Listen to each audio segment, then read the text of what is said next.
Živijo, lep pozdrav, moje ime je Nina Ramšak Markovič in jaz bom letos v Mali drami režirala uprizoritev Emigranta. Premiera bo oktobra, v kateri bosta nastopala Marko Mandić in Nejc Tijan Garlati. Zdaj sama uprizoritev nosi v bistvu isto ime kot drama, po kateri bo nastala Emigranta. Je pa to drama poljskega dramatika Slavomirja Mroška iz nekje 70 let prejšnjega stoletja. Zdaj, v bistvu sama drama govori o dveh emigrantih, ki prihajata iz neimenovane države in se nahajata v neimenovani državi. Sta pa en fizični delavec oziroma ekonomski migrant in pa intelektualec oziroma pisec, ki pa je ideološki migrant. In ona v bistvu nosita dva totalno različna svetova, ki nimata absolutno nič skupnega in sta na nek način totalno nepomedljiva, ne. Lahko bi nekako abstrahirano rekli, kot da sta idealist in materialist oziroma dva totalna nasprotja, ki v ničemer ne moreta priti skupaj. Zdaj, ta enodejanka se v bistvu odvija na novoletni večer, kjer onadva v nekem kletnem stanovanju, v katerem sta cimra, prebivata, medtem ko zgoraj v bistvu svobodni ljudje praznujejo novo leto in imajo žurko in se veselijo. Zdaj, tokom dogajanja med njima pride konstantno do konfliktov, do trkov, do sporov, ki pa se na takšen in drugačen način razrešijo, ampak v bistvu ta dva sveta sta v temelju nezdružljiva in ne moreta priti skupaj. In pa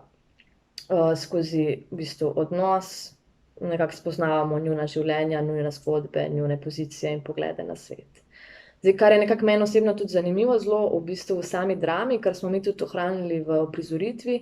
je neka totalna normalizacija v bistvu nekega tega družbenega razkoraka med temi svobodnimi ljudmi zgoraj in pa njima, ki živita v kleti, dobesedno delujeta kot neka družbena parazita oziroma kot neka zajedalca družbena, kot neka odpadnika, kot nekdo, ki absolutno nima nobenega vstopa v družbo. In absolutno noben kontakt, način, kako v bistvu predreta karkoli v neko družbo teh svobodnih ljudi skoraj. In to je v bistvu postavljeno kot nekaj absolutno normalnega, kot nekaj naravnega skorajda, kot nekaj, kar v nobenem trenutku ni v bistvu postavljeno pod vprašaj, ampak neko naravno stanje, kar je po svoje zelo tragično, ne. Kljub temu, da je v bistvu pa dialog med njima izredno komičen in duhovit in je cela stvar zelo duhovito napisana. V bistvu taka neko v bistvu postavitev te totalne vzporednih svetov, ki živita en pod drugim, ju pa nekako postavlja v neko isto družbeno telo za naš pogled, ne, in s tem smo se v bistvu tudi med tem uprizoritvi se bomo ukvarjali, nekim našim pogledom na emigrante, ki kljub temu, da absolutno nimajo nobene skupne točke, onadva sta dva radikalno, popolnoma nasprotna človeka, ki v svoji matični državi sta tudi pripadala radikalno drugemu družbenemu sloju in se tam v življenju ne bi srečala, ne bi niti pogovarjala, ker so se pač samo družili edino to, da sta iz iste države, v isti državi prebivata, ju naenkrat vidimo kot neko celoto ali pa kot neko isto neko družbeno telo, pa čeprav v bistvu sta človeka z radikalno različnimi mišljenji na vse. In to je neki pogled, recimo, ki se mi zdi tudi v bistvu kot neka vstopna točka vredno preizpraševati danes, ne, sploh v okoliščini vseh teh drugih migracij in migrantske krize in tega, da jih pogosto gledamo kot nekaj, kar lahko vržemo v isti koš, a ne, kot nekaj, kar je v bistvu kot da so oni niso ljudje, ampak kot neka ideja, ne. In ali da so isti ali da so nekako pripadniki istega družbenega telesa, pa čeprav nimajo nič skupnega med sabo, ne. In ravno mogoče proti temu smo se, temu pogledu ali pa stereotipu mogoče, smo v bistvu za neko metodo vzeli tudi žanr komedije, ki pa na neki način mi zdi vedno iz univerzalnega prenaša v konkretno ravno skozi telo.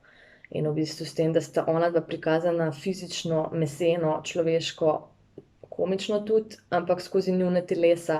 v bistvu lahko vidimo te ljudi zadaj, a ne, ne samo neko idejo. Čeprav recimo pri nas pa gre, niso to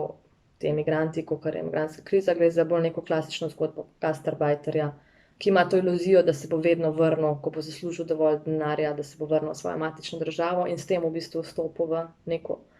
višji družbeni razred. In pa na drugi strani lika tega umetnika oziroma intelektualca, s katerim se pač tudi mi sami preizprašujemo našo pozicijo kot nekega angažiranega ustvarjalca, ki pa ta intelektualec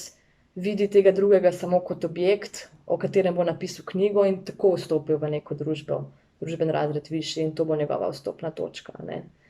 In v bistvu, če nekako končam z besedami tega intelektualca, ki gleda na tega drugega človeka izključno kot objekt, ne kot človeka, in ga v bistvu vidi kot, da rečem po njegovih besedah, idealnega sužnja.